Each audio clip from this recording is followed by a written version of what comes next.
She thought her life was finally falling into place. A new job, a new city, a new chance at happiness. But when a racist incident at work shattered her world, she realized her journey was only beginning. As she stood up for herself, the backlash was swift and harsh, yet no one came to her defense. The faces of the people she had trusted turned cold, indifferent.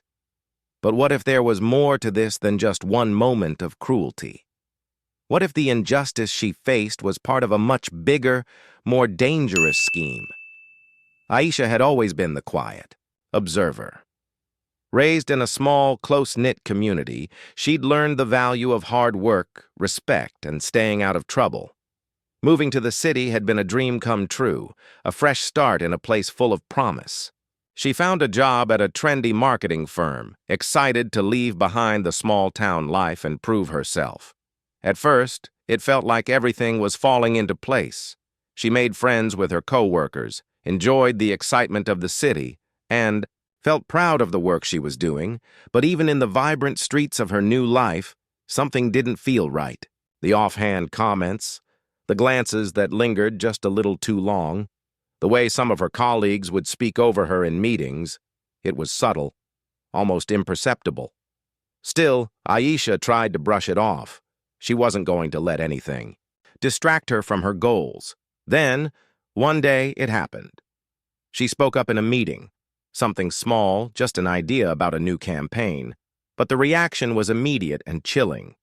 The eyes around the table shifted, some sneering, others dismissing her words with a silence that spoke volumes. Aisha felt a knot tighten in her stomach. The air felt heavy, as if the room itself had grown colder. What was happening? She'd always been the quiet observer, but now she was the one being watched, and this time, she wasn't sure she was ready for what was about to come next. Aisha thought it was just a bad day. That one meeting, the uncomfortable silence, the way her idea was dismissed. But when it happened again the next week, and the next, she couldn't ignore it any longer. The subtle shifts in tone, the small slights, all seemed to circle back to the same thing. Her race. At first, it was the constant microaggressions. Comments about her hair, the way she spoke, the way she dressed. They weren't overtly offensive, but they cut deeper than she ever let on. She smiled through them, laughed along, but inside, it stung. Then the insults started to become harder to ignore. Aisha was excluded from a project she had worked on, tirelessly, replaced by someone with far less experience. When she asked why, the response was vague, the excuses weak, but the implication clear. It wasn't about her work. It was about her. She wasn't fitting in with the team. She wasn't one of them. Aisha fought to hold back the tears as she tried to make sense of it. This wasn't the city she had dreamed of. This wasn't the life she had imagined.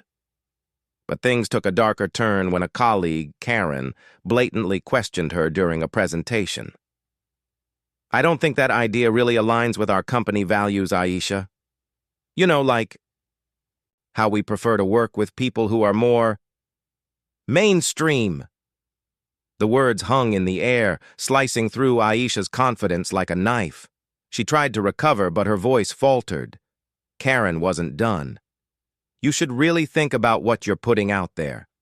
We don't want to offend anyone." It was no longer subtle. It was an attack. And Aisha knew exactly what it was. Racism, wrapped up in a pretty little bow of passive aggression. The isolation grew. Her co-workers' smiles seemed colder now, their glances sharper. The friendly chit-chat turned into whispers behind her back.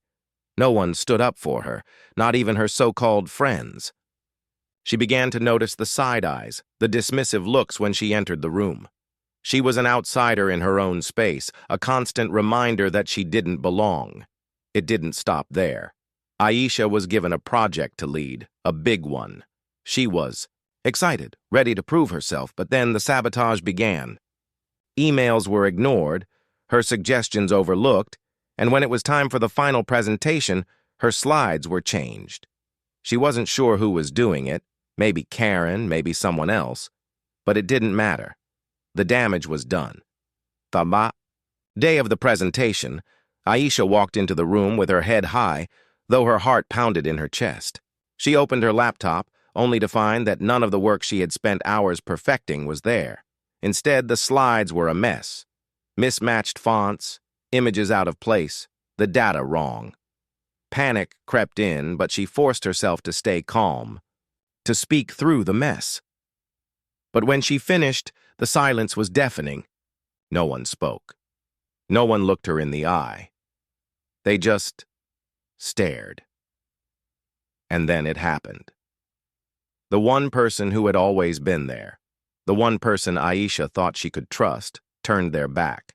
Her friend Ben, who had witnessed everything, who had seen the treatment Aisha endured, spoke up. "Maybe you should take a step back, Aisha. This isn't working. Maybe you're just not cut out for this." The betrayal hit harder than anything else. Ben had been her ally. But in the end, he too had fallen into line with the others. Aisha's world came crashing down. The job she had fought so hard for, the life she had dreamed of, it was all slipping through her fingers. But that's when she realized she couldn't let this go. She couldn't be silent anymore. But what would happen if she spoke out? Would they destroy her completely? Would anyone believe her? The tension gripped her chest, but Aisha was ready to fight. She just didn't know yet what it would cost her. Aisha stood in the conference room, the weight of every eye in the room burning into her skin. Her heart hammered in her chest, her mind racing, yet the silence felt suffocating. Her presentation had been a disaster. Her slides, her data, everything had been manipulated. She had known something was off when she saw her work disappear, replaced by errors, but she had never imagined it would come to this. The worst part? They were all watching her fall apart. Her hands shook as she clicked through the slides. Her voice barely audible over the pounding in her ears. She tried to hold it together. She had to. But then came the final straw. Karen, the one who had been at the center of it all, leaned forward, an expression of pure disdain on her face. "You really should have known better, Aisha. Maybe this job just isn't for you." The words felt like ice, sharp and final. Aisha's throat tightened as she tried to speak, but no words came out. Every ounce of dignity, every ounce of pride she had left, crumbled in that moment. She could feel her face flushing with humiliation, a hot wave of shame washing over her. Her body trembled, but she was still standing. She was still here. But for how much longer? Her mind flashed back to everything that had led her here. The microaggressions, the cold shoulders, the subtle but searing racism that she had endured. It was all coming to a head. And in that moment, Aisha realized something she hadn't before. She wasn't just fighting for respect anymore. She was fighting for her voice, for her dignity. "I will not be silenced," she whispered, though her voice barely broke through the tension in the room. And just as she gathered the courage to speak her truth, Ben, the last person she trusted, stood up and said the words she never expected to hear. "I think it's time you left, Aisha." The ground beneath her seemed to shift, and she felt the world close in. Would she let this be the end? Or would she find the strength to fight back, even if it meant losing everything? The room held its breath. Aisha didn't walk out of that room, not right away. She stood there for a moment, letting the weight of Ben's words hang in the air. The room was silent, watching her, waiting for her to break. But instead, she gathered herself, squared her shoulders, and took a step toward the door. No, she wasn't going to let this define her. Not today. She walked out of the office, the door closing behind her with a finality that echoed in her mind. But as the cold air hit her face outside, something shifted. The humiliation, the betrayal, it wasn't gone, but it no longer had the power to crush her. Aisha knew one thing now. She was stronger than they ever gave her credit for. She'd found her voice, and it was more powerful than any silence they could impose. The months that followed weren't easy. She filed a formal complaint, spoke up about what had happened, and even took legal action. But more than that, she became a symbol for others, those who had been silenced, ignored, or dismissed because of the color of their skin. Her story wasn't just hers anymore. It was theirs, too. Aisha's fight wasn't just about one office, one incident, or even one career. It was about a system built on bias and exclusion that had to be broken.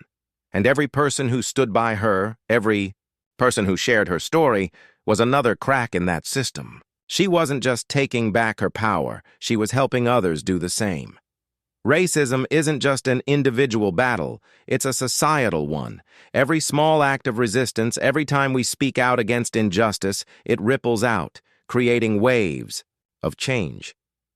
So what will you do when you see someone silenced, when you witness injustice? Will you look away, or will you stand up, like Aisha, and demand the world change for the better? The choice is ours, and it starts with us, right now.